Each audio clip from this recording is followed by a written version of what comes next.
Hey, what's up, everybody? Andrew from Fantasy here, and we're going to go look at the notable free agents going into the 2018 season for baseball. And of course, the number one guy, Jake Arrieta. And I'm going to make predictions on where they'll land. Arrieta had a quote-unquote down year, although it was still a very solid year for him. And my prediction for him is he's going to be a Yankee. I think the Yankees want to solidify their rotation, and so they'll go for one of the top guys in the market, and that is Jake Arrieta. Number 2, we got Darvish, of course, the other top starting pitcher on the free agent list, and I think the Dodgers are going to re-sign him. I think the Dodgers have the money to spend. I think they'll want that killer rotation.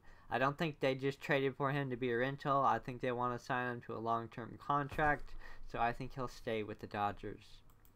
And number 3 is Eric Hosmer, and you're going to see 3 Kansas City Royals on this list. The Kansas City Royals are being gutted as we speak. I think Eric Hosmer, who had a very solid season, 25 homers, 318 average, I think he'll be on the Cardinals. The Cardinals are going to go for a big bat. I think they want to move Carpenter back to third base and then put Hosmer at first. So I think the St. Louis Cardinals will go the Hosmer route. Not a huge bat, but that'll be their big bat signing of the season. Number 4, we got J.D Martinez, of course, the biggest bat on the market. And I think he's going to stay with the Diamondbacks after the success he had with them. I mean, he was just incredible with them. He had a very incredible season. And I think the Diamondbacks are going to re-sign him because they want to stay competitive. After showing how well they did this season, I think they want J.D Martinez on their team in 2018. Number 5, we got Lorenzo Cain, and I think he ends up with the Seattle Mariners. The Mariners do have a need for outfield.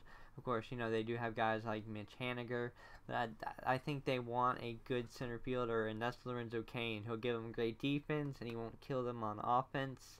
So I think the Seattle Mariners sign Lorenzo Cain.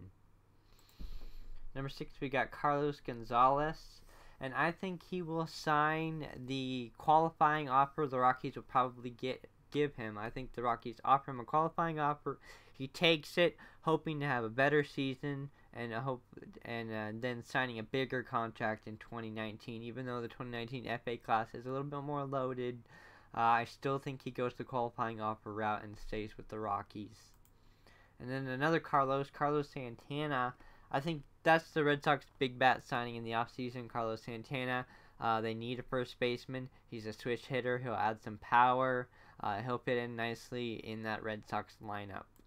Number 8, we got the Todd father, Todd Frazier. And I think the Yankees re-sign him to play third.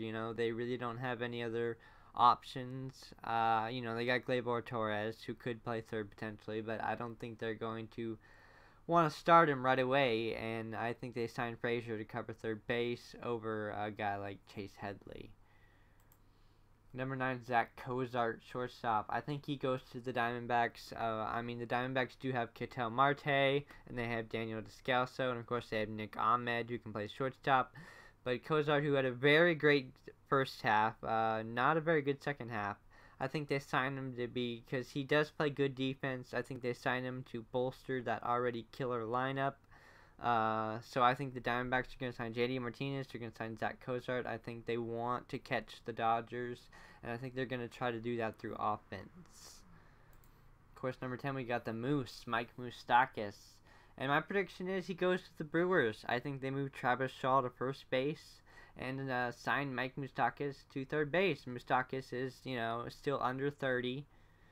So I think they sign him, because they were competitive this season, and I think they plan on being competitive in 2018.